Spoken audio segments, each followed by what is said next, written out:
근데 우리가 사실 누군가를 만나면 그 사람한테 잘 보이려고 조금씩은 조금 숨기고 싶어지고 가리고 싶어지고 그러잖아요. 그런데 결혼이라는 걸 하고 보면 재력도 드러나게 되고 부채도 드러나게 되고 그런데 이런 경우는 어떨까요? 결혼할 때는 뭐 직업도 의사고 특별히 문제가 없어요. 그런데 결혼을 하고 보니까 남편이 성적인 취향이 좀 독특해요. 왠지 부부관계를 조금 꺼려하는 것 같고 충격적인 거는 여성의 의류나 구두를 몰래 수집을 하는 거예요. 그래서 뭔가 여자가 있는 줄 알았더니 그게 아니라 자기가 그걸 갖고 싶은 거죠.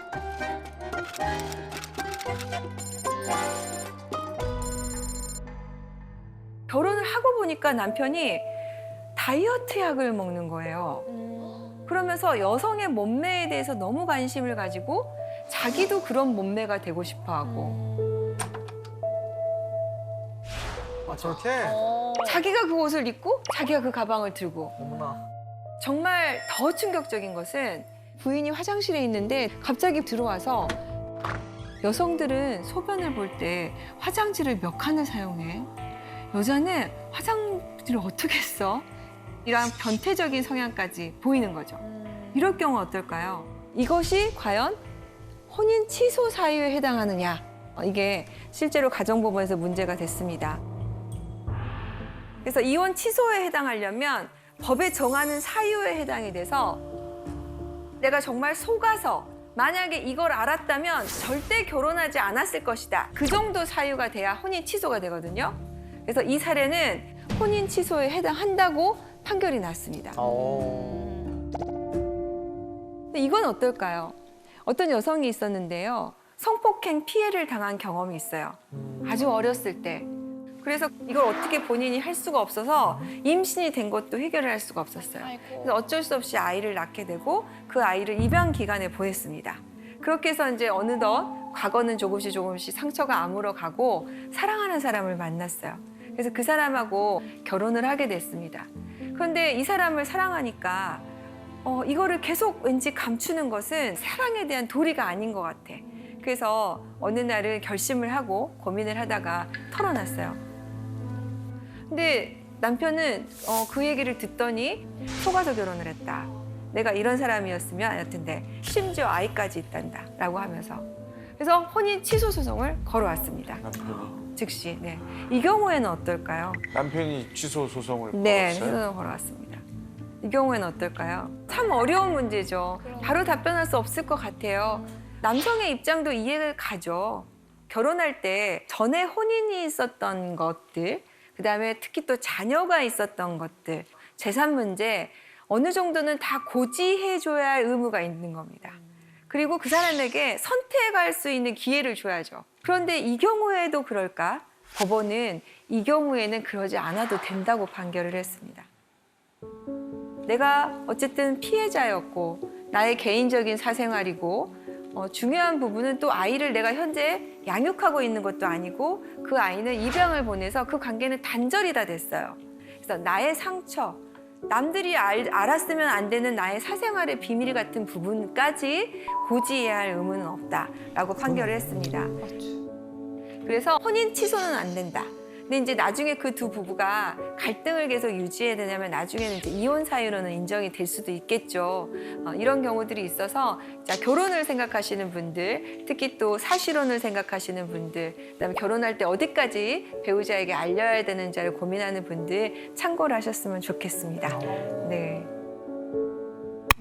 그러니까 사실혼이라는 것은 쉽게 얘기하면 혼인 신고만 안 했지 결혼입니다. 그래서 사실혼의 경우에는 재산 분할도 해주고 위자료 청구도 해주고 여러 가지 것들을 다 똑같이 하는 의무를 부담을 해요. 사실 해외 입법례나 이런 걸 보면 동거에 대해서 굉장히 개방적이고 보호하는 추세로 가고 있습니다. 프랑스에서는 팍스라고 얘기를 하는데 이렇게 동거하는 커플을 사실혼의 배우자처럼 인정을 해서 여러 가지 것들을 법적인 보호를 받을 수 있는 그러니까 사회보장제도까지 받을 수 있는 제도를 만들어 놓고 있거든요. 그래서 나랑 결혼할래가 아니라 나랑 팍스해줄래 이렇게 얘기를 한대요. 또 영국이든 독일이든 스웨덴이든 이런 제도를 많이 보호하고 있다는데 우리도 똑같습니다. 젊은 사람은 젊은 사람들대로 혼인신고를 안 하고 살려고 하고 좀 나이가 드신 분들은 노후를 보내기 위해서 누군가 필요한데 자식들이 다 반대하잖아요. 그러니까 또 이런 분들도 사실혼이나 혼전동거나 이런 것도 하는데 사실혼과 혼전동거 어떤 차이가 있을까요? 제가 얼마 전에 상담했던 사례 중에 이런 게 있었는데 2년 정도 넘게 살았어요. 그런데 헤어졌어요. 헤어지고 나서 보니까 한 사람한테 다른 이성 친구가 생긴 거죠. 그래서 나는 헤어졌으니까 이성 친구가 생겼다고 생각을 했는데 상대방은 그게 아니라 외도라고 보는 겁니다. 그래서 여기에 대해서 위자료 청구가 들어왔는데 이때 쟁점이 이거였습니다. 이게 혼전 동거였느냐 사실혼이었느냐. 헷갈린다. 사실혼의 판단의 중요한 요소 중에 하나는 같이 동거를 했느냐. 그리고 그렇게 부부 생활로 볼 수 있는 것들이 있느냐. 사실혼과 관련해서 이런 사례가 있었어요.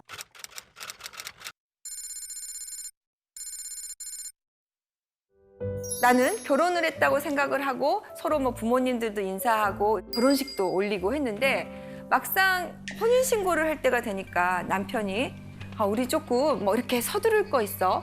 요즘은 뭐 다 안 하고 산다는데 부인도 왠지 자존심이 상하잖아요. 내가 그래도 혼인신고를 해달라는 것도 그렇고. 근데 또 남편이 잘하는 거예요. 그래서 둘이 이제 알콩달콩하게 살았습니다. 그래서 남편이 돼지 농장을 하니까 뭐 그것도 도와주고 그다음에 시부모님이 아프시면 돌보기도 하고 그렇게 해서 4년, 5년이 됐는데 이제 곧 아이도 좀 가져야 되는데 혼인신고가 해야 되지 않을까라고 했어요. 남편의 태도가 좀 이상해진 거죠.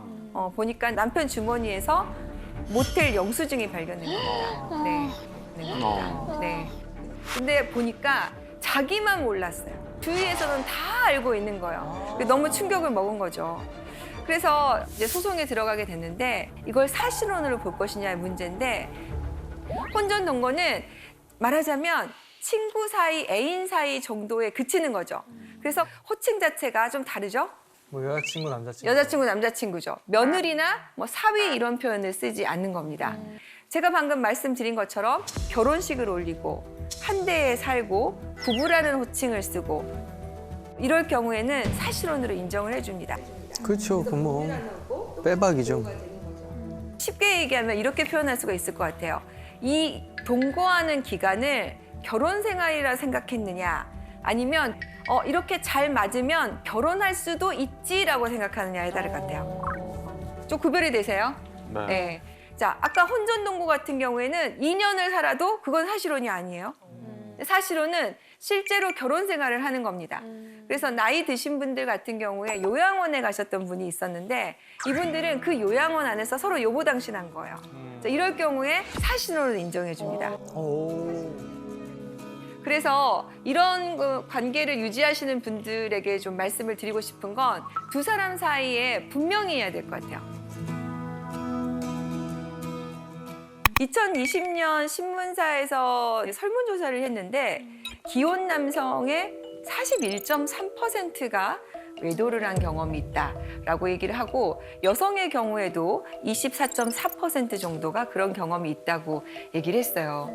그러면은 기혼자 중에서 3명 중에 1명 정도는 외도를 한 경험이 있다 이렇게 볼 수 있는데 사실은 이제 이 외도 문제가 갈수록 진짜 많은가 봐요. 그래서 뭐 인터넷 카페 같은 데서 이런 것들을 얘기하는 것들이 굉장히 많이 만들어지고 있다는 뉴스 들어보셨을 거예요. 거기에 화제가 된 은어들이 좀 있더라고요. 오늘 초성 퀴즈를 마련해 봤는데 한번 맞춰보실까요?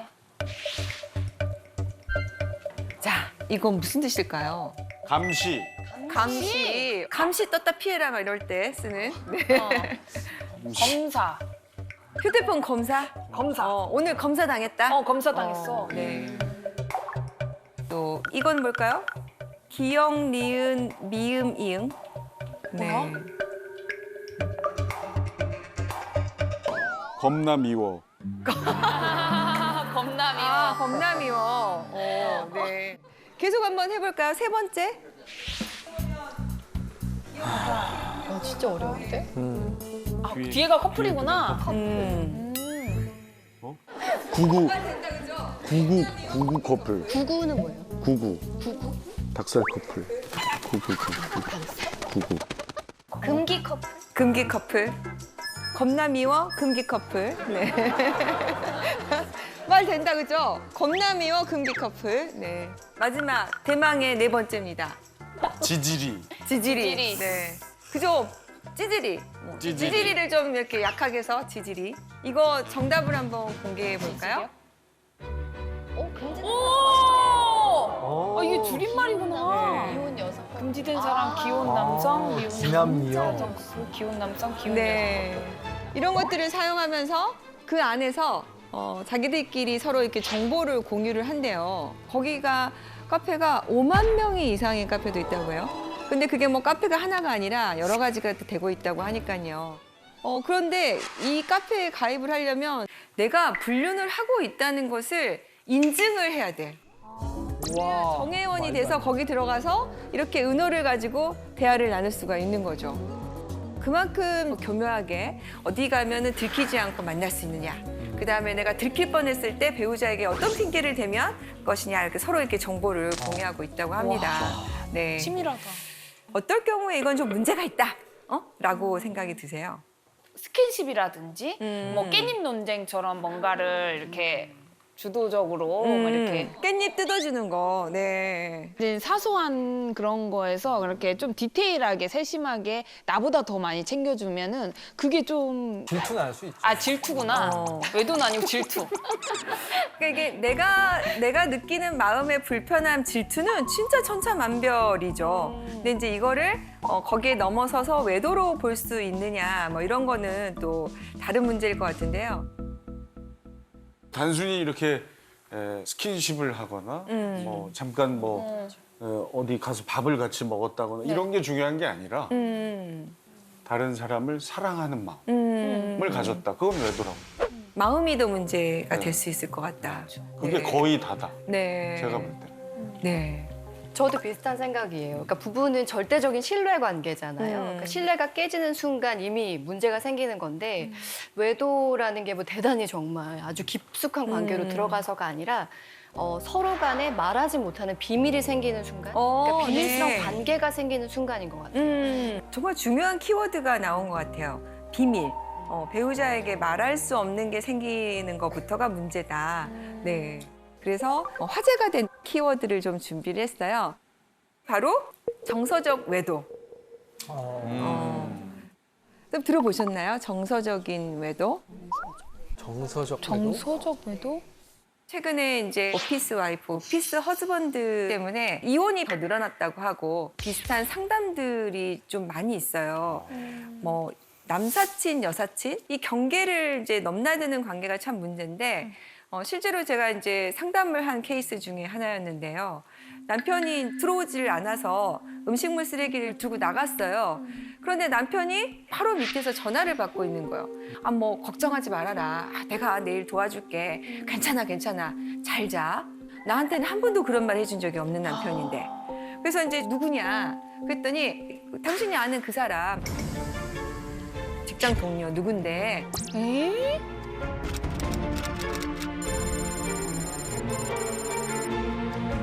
그래서 이제 그때부터 좀 남편의 행동을 유심히 관찰하기 시작을 했는데 남편이 휴대폰을 놓지를 않고 계속해서 들고 있는 거죠. 그래서 남편이 이제 자는 틈을 타서 휴대폰을 좀 봤는데 뭐 잘 자라고 서로 안부를 전하고 매일 점심을 같이 먹고 그런데 잠자리를 나눈 흔적은 없어요.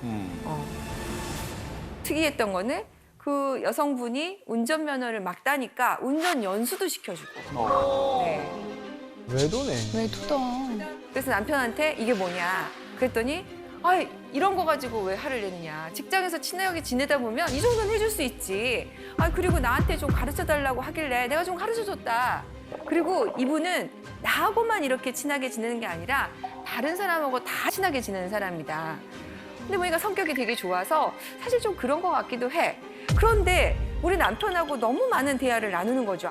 그래서 부인이 여기에 대해서 이제 이런 관계를 좀 정리해달라. 이렇게 친하게 안 지냈으면 좋겠다고 요청을 했습니다.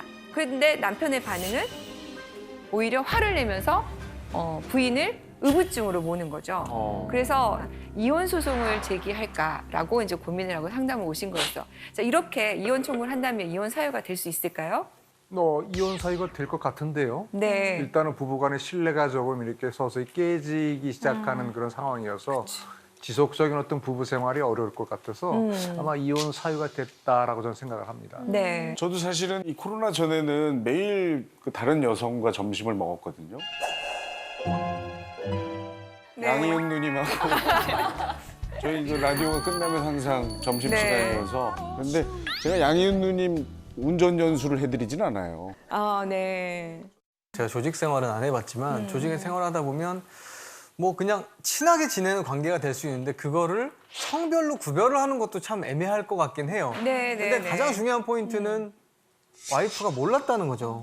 네. 네. 만약에 정말 자연스럽게 동료 누가 나한테 연수시켜달래. 뭐 내가 돈을 받아야 되나? 이런 식으로 와이프랑 좀 편하게 얘기할 수 있는 거였다면 문제가 되는 관계가 아니었을 거예요. 네. 연수를 시켜줬다 하더라도. 근데 그걸 와이프가 모르게 했잖아요. 그러니까 그게 항상 문제가 되는 것 같아요. 말할 수 없는 관계가 생긴다는 네. 거. 많은 분들이 육체적인 관계에 이르지 않으면 이 경우에는 이혼 사유가 되지 않는다라고 생각을 하는데 실제로 지금 가정법원에서 부정행위라고 했을 때는 훨씬 넓게 봐요. 그래서 야심한 시각에 갑자기 서로 하트를 주고받는다. 아무 말 없이. 네. 그리고 잘 자? 자고 있어? 이렇게 야심한 시각에 한다. 그러면 이것만으로도 넓게 봐서 부정행위다라고 지금 법원이 보고 있습니다. 서로 일을 돕다 보면 또 친밀한 관계가 되고 또 배우자하고 나눌 수 없는 얘기를 나눌 수 있는 관계가 또 되기도 하죠. 그런데 정말 중요한 문제는 배우자가 싫어할 것 같아서 얘기를 안 하다가 비밀이 생기기 시작하는 경우 결정적으로 배우자가 이 관계를 정리하라고 했는데 그거를 정리하지 못하는 경우 이건 이혼 사유가 될 수 있다고 생각을 합니다. 그래서 이에 대해서 조금 오해가 없으셨으면 좋겠고요. 이런 일이 생기면 배우자에게 단호하게 나는 이런 게 싫다. 나는 이것을 안 했으면 좋겠다. 이 관계는 정리했으면 좋겠다. 라고 저는 얘기를 해주셨으면 좋겠습니다. 그러면은 어떻게 알게 되냐 이런 것들 고민하시거든요. 그렇죠. 그 배우자의 외도 징후를 찾아낼 수 있는 방법 네. 없을까요? 그러게요. 네. 그런데 제가 이제 보니까 아무래도 이제 일상을 같이 하다 보니까 평소와 다른 행태는 눈에 보입니다. 제일 첫 번째가 뭘까요? 우리 사례에서 남편이 핸드폰을 놓지 않는 거예요. 화장실 갈 때도 가져가고 베개 밑에 두고 자고. 그리고 패턴을 자꾸 바꾸고. 그게 뭐예요? 그 핸드폰이 바로 판도라의 상자. 그래서 이거를 펀도라의 상자라고 하더라고요. 또 두 번째도 뭐가 있을까요? 특이점이?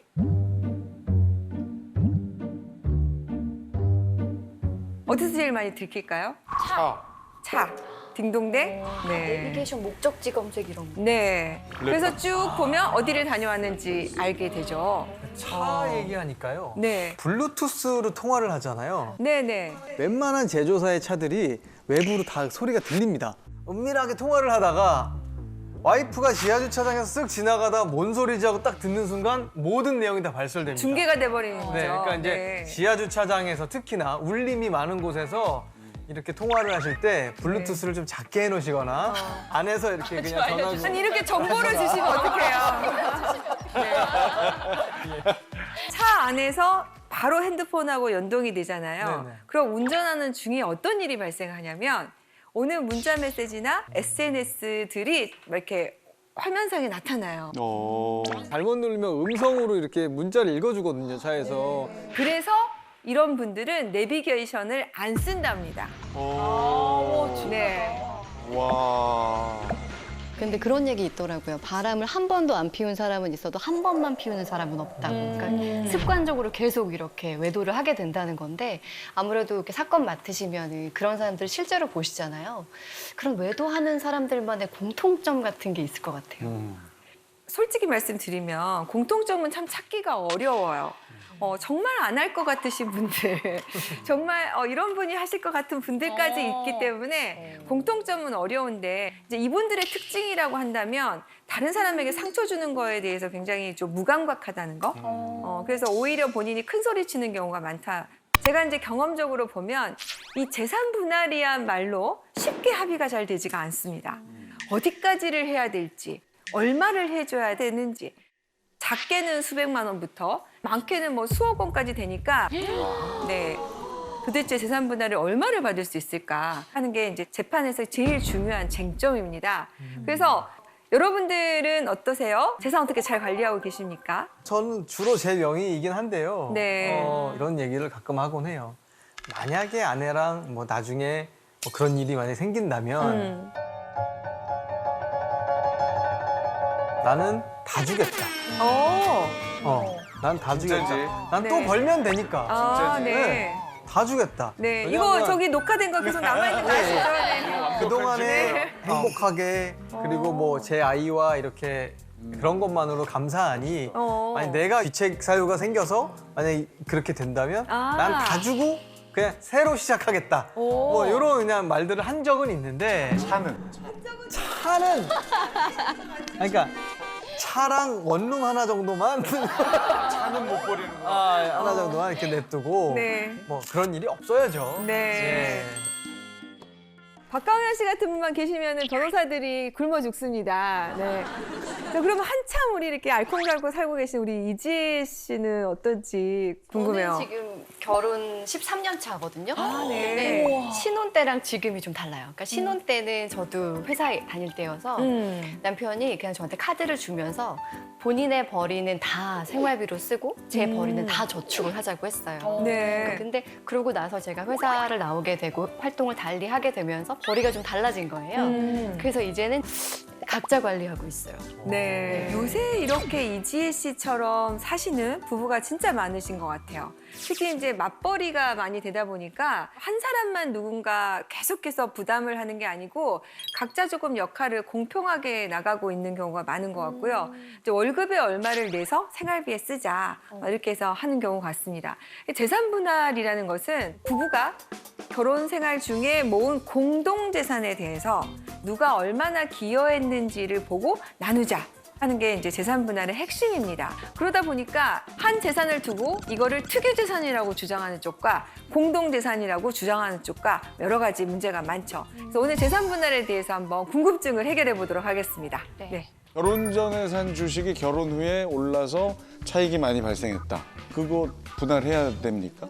재산의 발생 시점, 재산의 형성 시점은 결혼 전이에요. 그런데 이 주식의 가치가 올라가는 것은 결혼 이후란 말이죠. 이런 경우에 정말 많이 싸웁니다. 왜냐하면 발생은 특유 재산인 것 같아요. 네. 그런데 지금 시간이 지나면서 공동재산으로 되어 가고 있는 중이란 말이죠. 자, 이럴 경우에요. 혼인 기간이 짧으면 특유 재산 쪽으로 결론이 많이 납니다. 그런데 혼인 기간이 어느 정도 지속이 되면은 부공동재산 쪽으로 결론이 많이 납니다. 그리고 최근에 이제 많이 있었던 사례가 뭐냐면 아파트 당첨이 됐어요. 분양 계약이 당첨이 됐는데 그 계약 시점과 중간에 중도금을 계속 넣은 시점이 결혼 전후가 달라질 경우에 이거를 부공동재산을 넣을 것이냐 아니냐. 그리고 또 작년 재작년에 부동산 시세가 엄청 올랐잖아요. 그래서 이제 쉽게 말하면 프리미엄이 많이 붙었어요. 이게 재산 분할 대상이 된다. 이렇게 결론이 나오고 있어서 결혼 전에 산 주식도 재산 분할 대상에 들어갈 수 있습니다. 요즘 많이 하는 암호화폐도 가능한가요?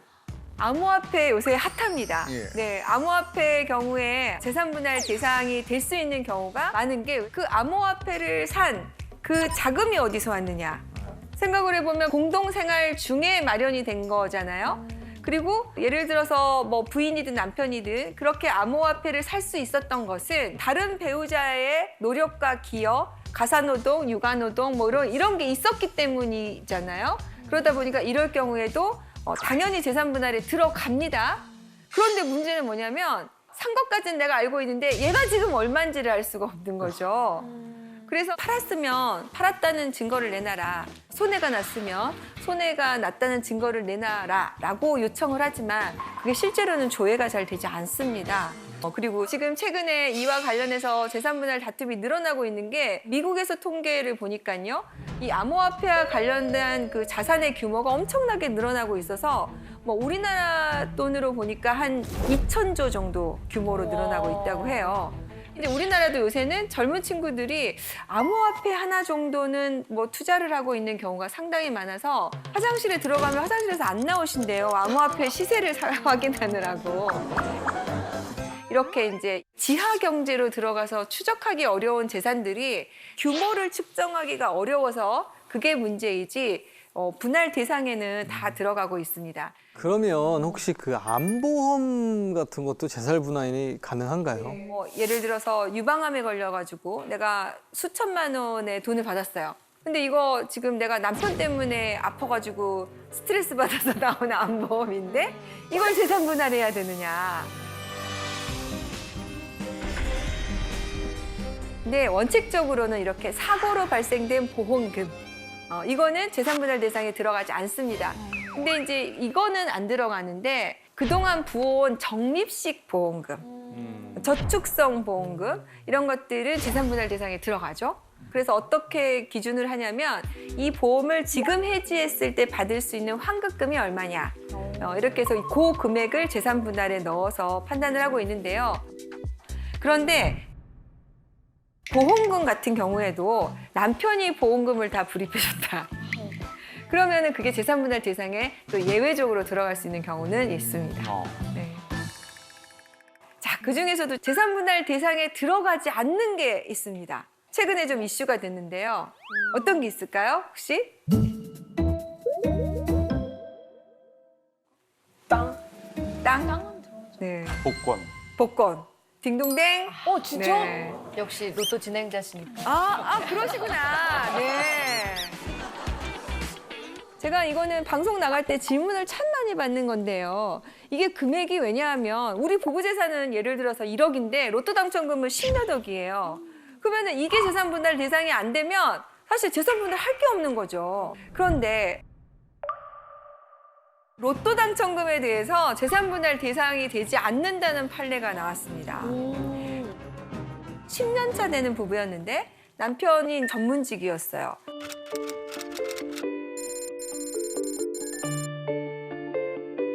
남편이 자기가 갖고 있는 돈으로 로또를 샀는데 진짜 당첨이 된 거예요. 무려 20억 원. 무려 20억 원. 근데 이 부부는 남편이 전문직이지만 실제로 두 사람의 재산은 별로 없어요. 근데 이제 부인이 남편이 이제 20억 원 되니까 와 나도 한번 좀 명품 시계도 사보고 싶고 그죠? 20억이나 됐는데 여보 이렇게 좋은 일이 생겼는데 나 이런 거 하나 사주면 안 돼 했는데 남편이 안 되라고 거절을 한 거죠. 이건 내 돈이야. 내가 해서 산 거야. 그리고 그 돈을 전부 다 주식을 사버리고 그 이후에 일절 부인한테는 얘기도 안 하는 거예요. 알려고 하지 말아라. 그러다 보니까 이제 이게 갈등이 되고 해서 이혼 소송에 이르게 됐습니다. 그래서 쟁점이 된 게 이 로또 당첨금이 그리고 로또 당첨금으로 산 주식이 재산분할 대상이 되느냐였는데 어떤 판례가 나왔냐면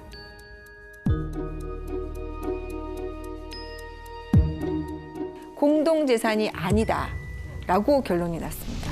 어떡해. 그래서 부인은 아니 이게 왜 공동재산이 아니에요. 내가 가사노동도 하고 육아노동도 하고 이렇게 해서 같이 모은 거고 내가 남편한테 뭐 생활비를 많이 안 가져가니까 돈이 남아서 산 거 아닙니까? 라고 해서 공동재산이라고 주장을 했지만 그 부분을 받아들여지지 않아서 로또 당첨금에 대해서는 원칙적으로 재산분할 대상이 안 된다라고 판례가 났습니다. 아내 입장에선 너무 억울할 것 그죠? 같아요. 네. 어떻게 보면은 그 로또 당첨금이 수십억 원이 되면서 남편은 사실 본인이 하고 싶은 것들을 다 하고 다니는데 이 배우자는 아무것도 할 수가 없고 더군다나 재산 분할까지 안 된다고 하니까 네, 안타까울 수밖에 없는데 최근에 되게 이슈가 됐던 핫한 드라마에서도 비슷한 상황이 나왔잖아요. 네. 그러니까 뭔가 당첨이 되자마자 이혼을 바로 하려고 했던 남편인데 전혀 받을 방법이 없어요. 그러면 그런 경우. 그래서 이럴 경우는 로또 당첨했을 때 그 번호 적잖아요. 네네. 그런데 내가 그 번호를 남편한테 알려줬어. 같이 의논을 했어. 사러 가는데 내가 심부름을 갔다 왔어. 로또를 산 그 돈은 내 주머니에서 같이 나간 돈이고 뭐 이런 부분들을 상대방이 인정하는 내용이 있다면 그때는 예외적으로 재산 분할을 받을 수 있을 것 같습니다. 네. 재산 분할도 재판 사항 중에 하나여서 입증하는 게 굉장히 중요해서 증거가 없으면 그걸 입증하기 어려우니까요.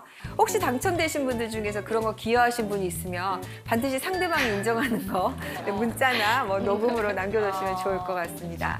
네, 우리가 네. 안 해야지.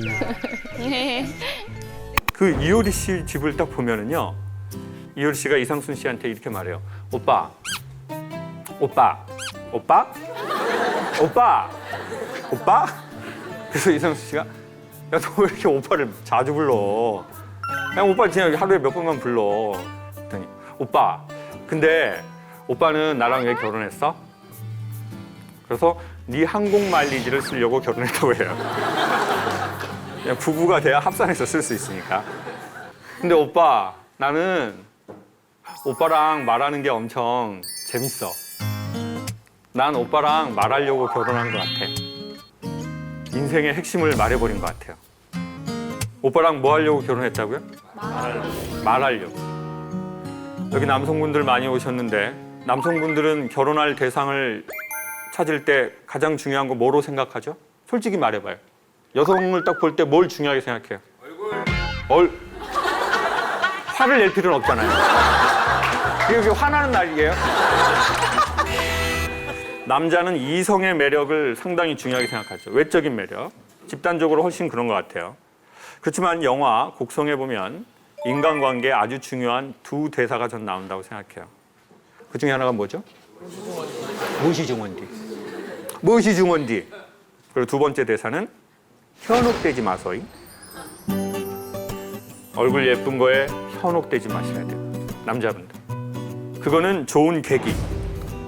그렇지만 오래 관계를 유지하게 하는 것은 다른 데 있죠. 그것을 이효리 씨가 말한 거예요. 나는 오빠랑 말하는 게 너무 재밌어. 나 오빠랑 말하려고 결혼한 것 같아.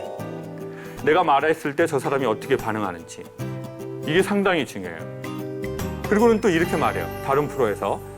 그 이상순 씨 좋은 사람이죠? 그랬더니 아우 좋은 사람 안 좋은 사람이 어디 있어요? 맞는 사람 안 맞는 사람이 있지.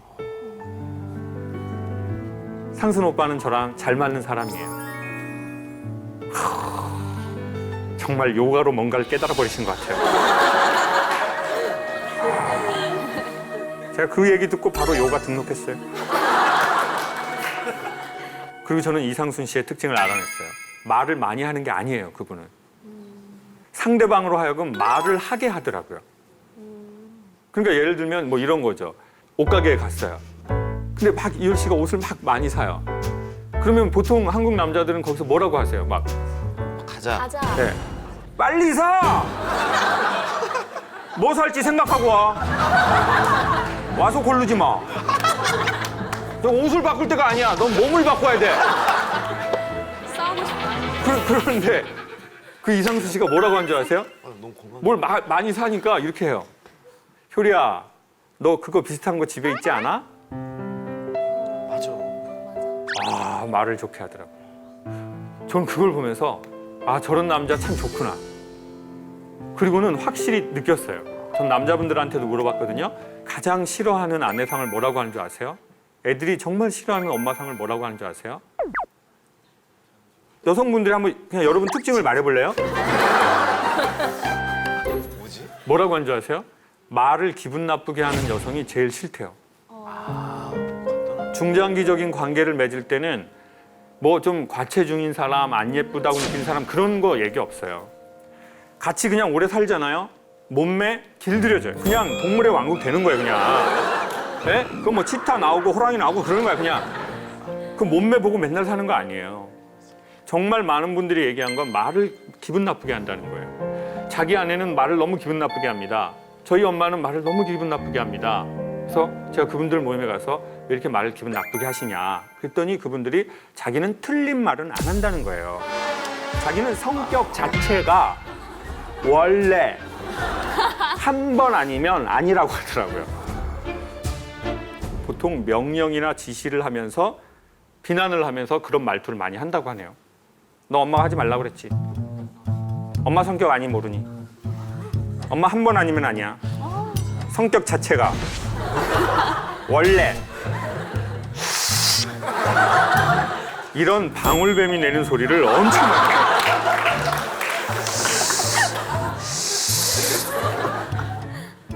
자, 그런데 우리는 왜 그런 말들을 보통 할까요?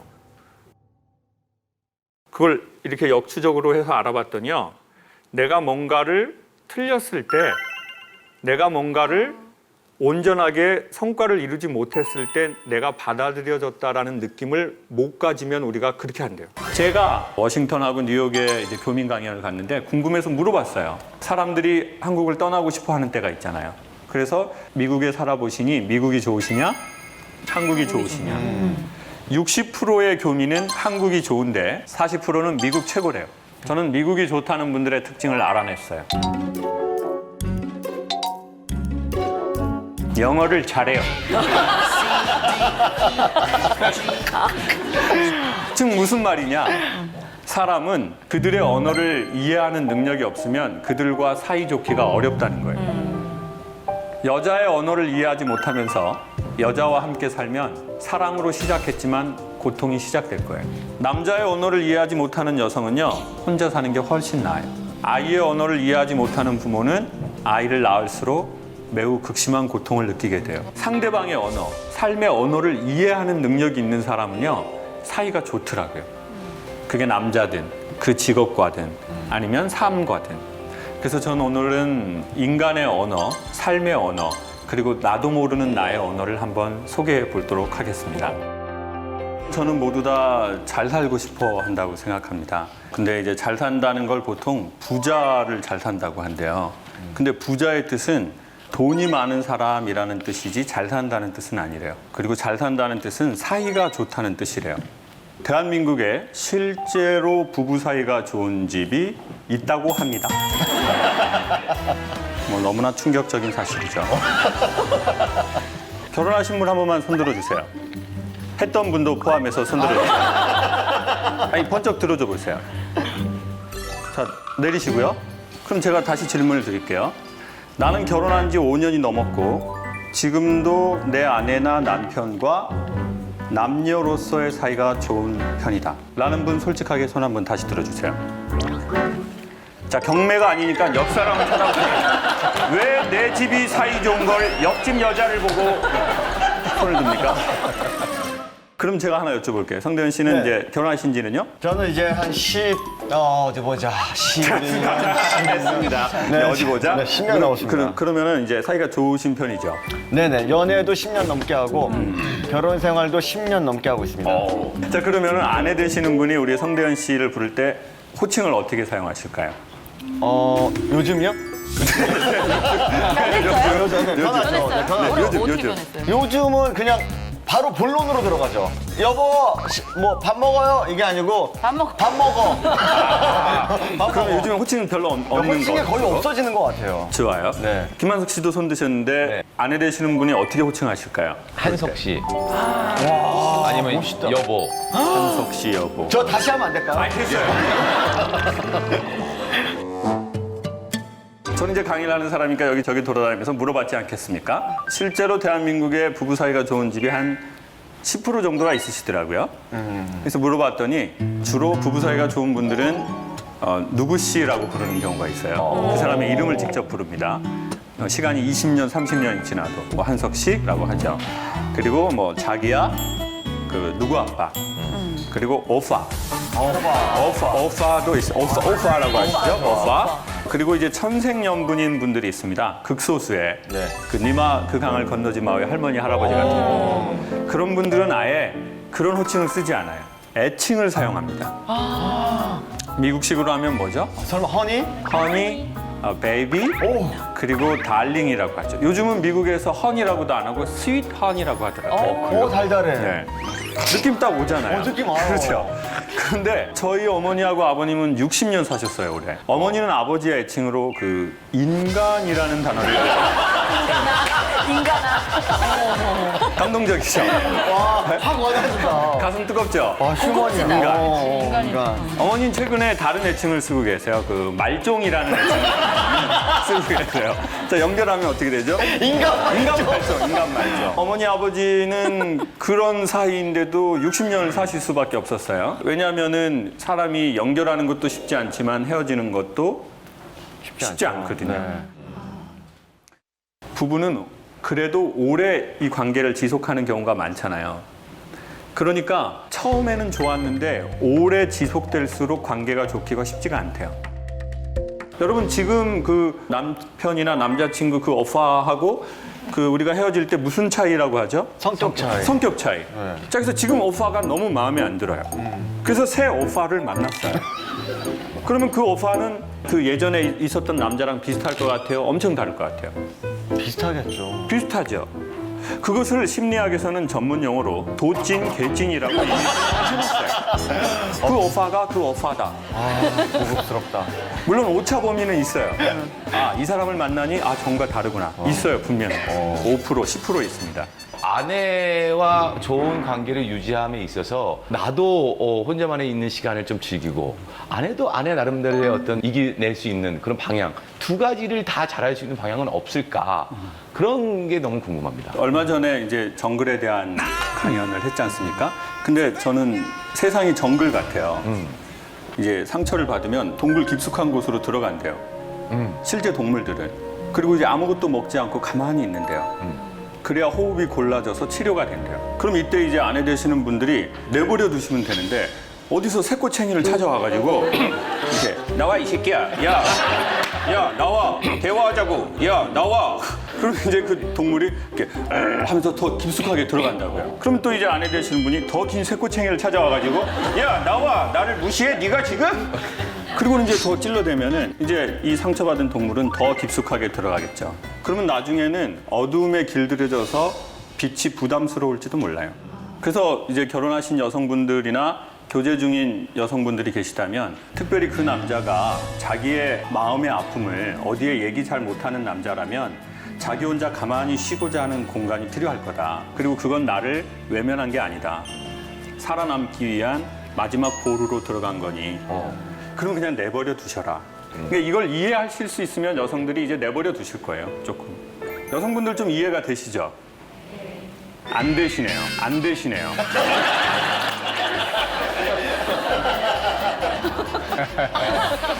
보수적인 것 같아요? 진보적인 것 같아요? 보수적이에요. 보수적이죠? 네. 근데 자기는 보수라고 하던가요? 진보라고 하던가요? 진보라고 하죠. 자, 왜 이런지 소개해 드릴게요. 오늘 너무 잘 오셨어요. 지금 장난, 진짜 너무 잘 오셨어요. 자, 지금. 자, 한국 여자가 보기에는 당신은 보수야. 근데 이 남자는 야, 나는 진짜 진보한 사람이지. 왜 그러냐면 보수냐 진보냐의 기준이 있잖아요. 남자의 기준은 자기 아버지래요. 저희 아버지는 제가 어렸을 적에 담배를 태우셨는데 방에서 피우셨거든요. 그리고는 담배를 이렇게 딱 태우셨어요. 그런데 이제 요즘 남자분들은 담배도 많이 끊었고 피면 어디서 펴요? 나가요. 나가서 피거나 이제 겨울이 되잖아요. 그럼 베란다에서 못 펴요. 그럼 분리수거하러 나갔다가 거기에서 이렇게 이 어깨가 추워가지고.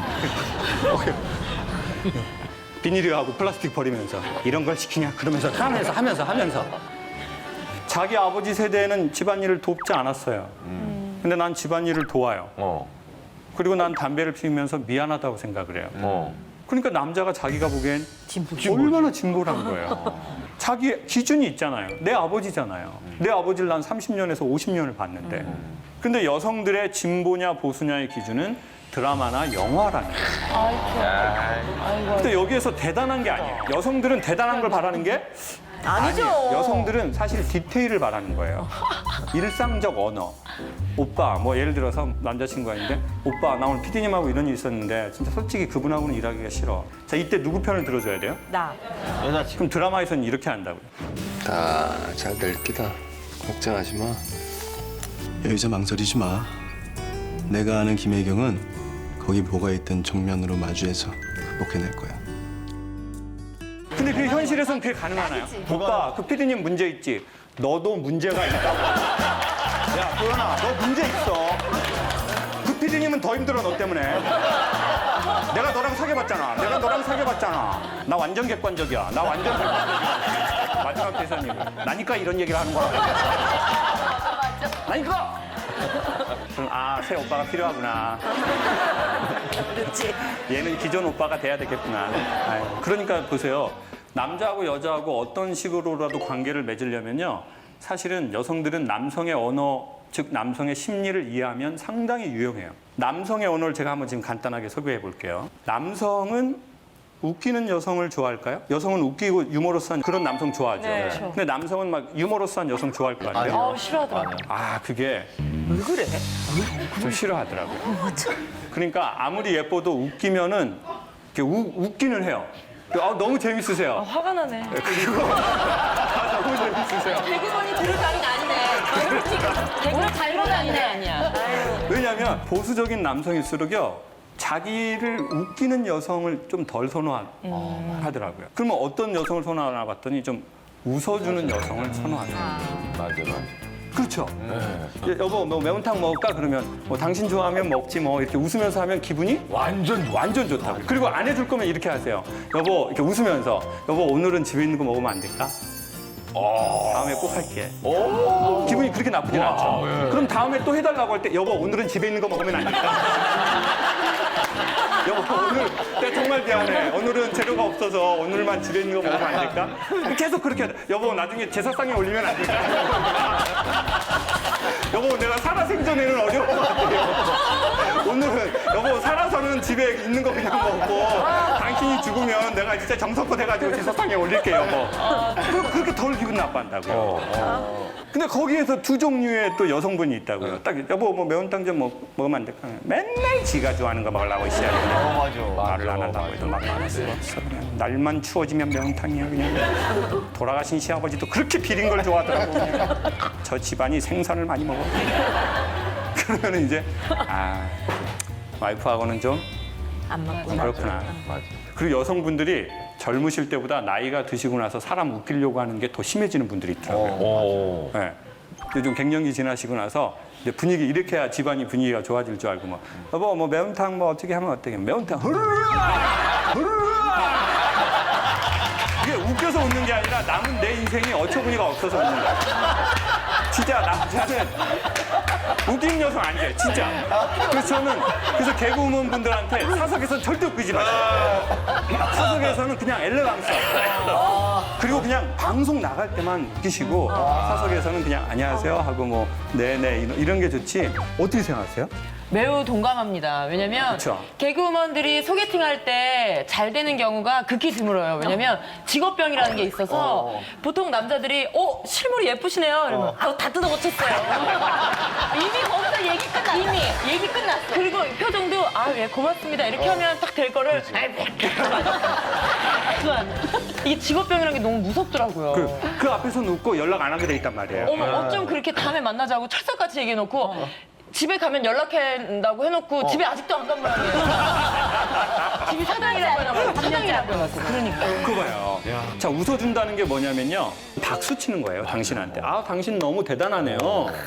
이게 바로 이태리 남자들이 전 세계 여성과 사랑에 아주 빨리 빠지는 이유예요.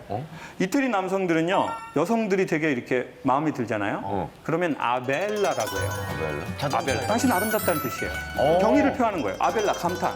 근데 이제 제스처도 같이 한다고요. 아벨라. 모짜렐라. 자, 보세요. 제가 지금 어떤 행동을 할 때 여러분이 막 이렇게 하시죠? 이거 지금 저한테 박수 치신 거예요. 그러면 제가 어떻게 되는 줄 아세요? 자존이 올라가요. 내 존재가 소중하다는 느낌. 내가 있어서 이분들이 좋구나. 이거는 비언어적 언어거든요. 이 비언어적 언어는 영혼의 언어예요. 그러니까 여러분의 마음에서 나온 거예요. 이러니까 제가 여성들 강연에서는요. 제 능력의 200%, 300%가 나와요. 전 강사료를 너무너무 많이 준다고 해도 중학교 남자애들하고는 안 해요. 너무나 많은 상처를 받아요. 제가 1000명 가봤어요. 1000명. 청소년 캠프. 1000명이 1시간 동안 저 어떻게 본 줄 아세요?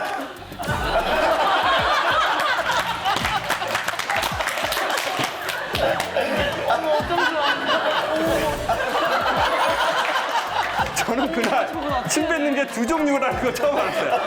이렇게 앞에 치아 사이로 나가는 게 있고 혀로 이렇게. 제가 유머 한번 했는데 뭐랬는지 아세요? 앞에 2학년 애가 자기 친구한테 나이 먹고 고생한다.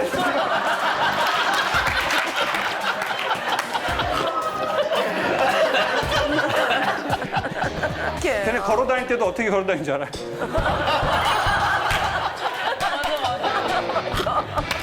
저 무슨 좀비인 줄 알았어요, 좀비. 애들이 다 이렇게 걸어요. 보세요. 강의라는 게 제 능력이 뭐 5개 있다 그러면요. 오늘처럼 막 여러분이 이렇게 반응하잖아요. 작두를 타게 되는 거예요. 작두. 막 신이 들려가지고 막 내가 전에 모르던 말이 나오고 나도 그거 다시 받아 적어가지고 내 레퍼토리 삼고. 결국은 뭐겠어요? 보통 일상의 인정이 이런 거예요. 막 웃고 막 이렇게. 근데 여성스러움의 힘은 이렇게 손으로 입을 가리면서 웃는 건 거기다가 칭찬에다가 나는 여성이다라는 강력한 메시지래요. 이게 근데 각도가 있대요. 한번 해보실래요? 제가 봐드릴게요. 여러분이 하신 건 오바이트라는 뜻이고요. 이게 본능적으로 이거 하실 줄 아는 여성은 여기 스냅을 쓰신다고요, 이렇게. 이렇게. 근데 지금 여러분은 대부분 이렇게 하시잖아요, 지금. 이렇게 하는 게 있고요. 이렇게 하는 것도 있대요. 맞다. 이게 되게 여성스러운 거래요. 그리고요, 양 어깨를 이게 하시잖아요. 극도의 상대방에 대한 칭찬이래요. 남성을 하시면 안 돼요. 김한석 씨 하시면은 지금 이게 좀 이렇게. 깜짝이야. 제가 형이지만 지금 순간 이게 할 뻔했거든요. 제가 한번 해보도록 할게요. 여러분 마음에 드는 남성 아니면 남편과 좋은 관계를 원하신다면 한 번만 이혼을 해보세요. 자, 남편이 집에 들어와서 이래요. 여보, 나 오늘 뭐 방송 뭐 이런 거 봤거든. 회사에서 잠깐 스마트폰으로 어쩌다 오는 강에서 뭐 이런 얘기 하는데 나 웃겨 죽는 줄 알았네. 대부분 웃기지 않게 말하게 돼 있어요. 그래? 그 웃겼으면 개그맨 했죠. 안 웃긴 게 당연하죠.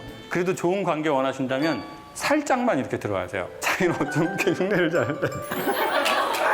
연속 동작 바로 들어갈게요. 이 두 번째 동작하면 그 남성은 여러분을 정서적으로 헤어나오지 못해요. 자, 들어갈게요. 여보, 오빠 어쩜 이렇게 흉내.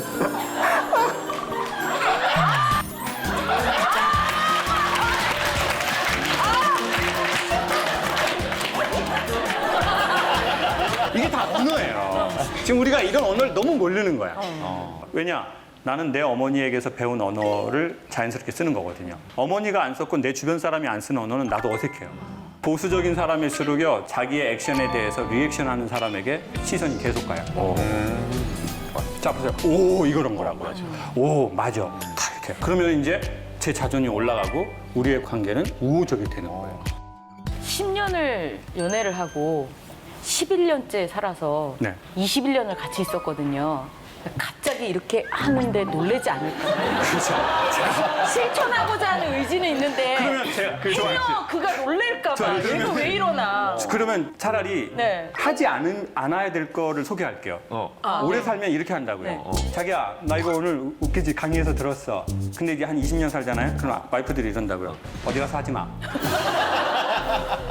이게 웃겨? 막아줘야 된다는 좀 책임감이 있어요. 그렇죠. 그렇게 하면 제가 보기에 남자하고 아이들은 기가 꺾이면 끝인 것 같아요. 맞아. 정확해.